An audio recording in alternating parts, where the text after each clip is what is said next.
वाली विधवेचा भाग 1.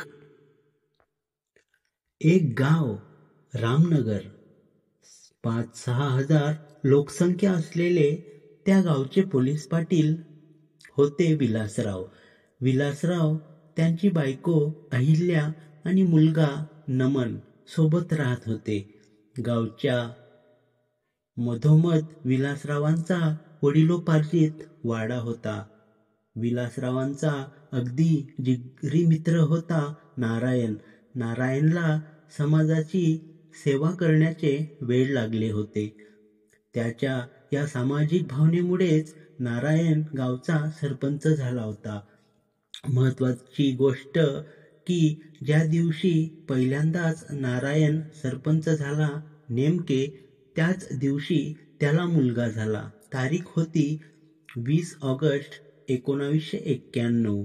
एकीकडे हॉस्पिटलमध्ये मुलगा जन्मास आला आणि दुसरीकडे नारायणराव सरपंच झाले म्हणून फटाक्यांची आतिषबाजी सुरू होती.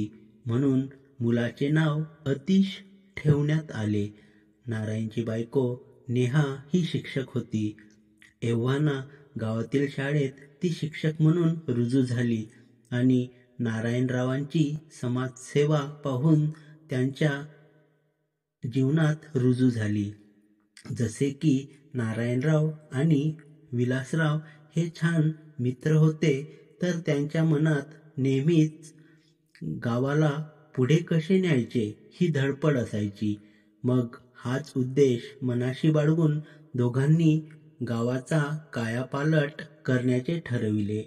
जेवढ्या सरकारी योजना जमतील तेवढ्या त्यांनी गावात अंमलात आणायला सुरुवात केली.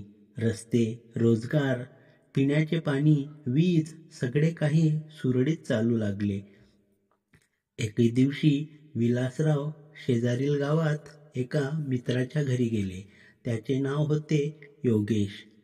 योगेशचे गाव छोटेसेच होते आणि गावात शाळा पण नव्हती, म्हणून तो रामनगरला शिकायला येत होता आणि तिथेच त्यांची मैत्री विलासरावांशी झाली.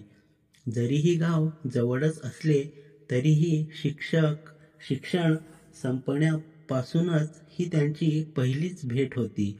थोड्या गोष्टी संपल्यावर योगेश त्यांच्या मुलीला हाक मारतो, "ए नम्रता, झाला का ग चहा?" नम्रता आतून आवाज देते, "हो पप्पा, आलेच." विलासराव छोट्या स्वरात योगेशला म्हणतात, "अरे चहा कशाला? उगाच मुलीला त्रास." योगेश म्हणतो, "मित्रा, तू कितीतरी वर्षांनी माझ्या घरी आलास. नाही जेवण तर किमान चहा तरी घ्यावाच लागेल." विलासराव योगेशचे ते निरागस आणि केविलवाणे डोळे बघून योगेशच्या खांद्यावर हात ठेवतो. तेवढ्यात नम्रता आतून चहा घेऊन येते. 5-6 वर्षाची छोटीशी मुलगी हातात ट्रे घेऊन दोघांजवळ येते. "काका, पप्पा, हा घ्या चहा." नम्रताचा आवाज ऐकून दोघेही तिच्याकडे बघतात. योगेश लगेच कप उचलतो आणि एक घोट घेतो, पण विलासराव मात्र नम्रताला बघून चक्कच राहतात. 5-6 वर्षाची छोटीशी मुलगी एवढ्या लगबगीने चहा मांडते आणि घेऊन येते. सहजच त्यांच्या डोक्यात विचार आला. योगेशने वहिनींना चहा बनवायला सांगायला होता, पण त्याने या छोट्या मुलीला का दिला असेल? न राहवता विलासराव योगेशला विचारतात, "योगेश, वहिनी कुठे दिसत नाहीत, बाहेर गेल्यात की माहेरी?" एवढे ऐकून योगेश विलासरावांच्या गळ्यात पडतो आणि सांगायला लागतो, "ती 5 वर्षाआधीच आम्हाला सोडून गेली." विलासराव योगेशचा खांदा धरून त्यांना शांत करतात आणि त्यांना मिठीतून बाहेर काढतात. नंतर त्याला विचारतात, "असे कसे झाले?" योगेश रडक्या डोळ्यांनी विलासरावांना सांगायला सुरुवात करतो, "काय सांगू मित्रा, नम्रताचा जन्म झाला तेव्हा माझ्या बायकोला रक्ताच्या उलट्या झाल्या आणि आपल्या गावात काय कशाची सुविधा नाही. फार म्हणून तुझ्याच गावात जो दवाखाना आहे तिथे पण फक्त प्रसूती झाली. तिला लगेच उपचारासाठी गरज होती, पण दवाखाना 25 किलोमीटर लांब आणि आपल्याकडे ना गाडी ना घोडा नाही वाचली. हे एवढे बोलून योगेश ढसाढसा रडायला लागतो.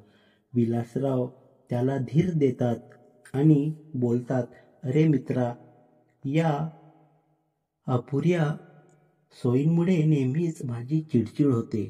तसे नारायणला सांगून मी बघतो, जर काही करता येईल तर. योगेश स्वतःला सावरत डोळ्यातले अश्रू पुसतो आणि बोलतो, हो मित्रा, नक्कीच. तुमच्या दोघांची असली समाजसेवा. योगेश स्वतःला सावरत डोळ्यातले आसू पुसतो आणि बोलतो, मित्रा, नक्कीच. तुमच्या दोघांची समाजसेवा आणि असलेली धडपड पाहून खूप बरे वाटले.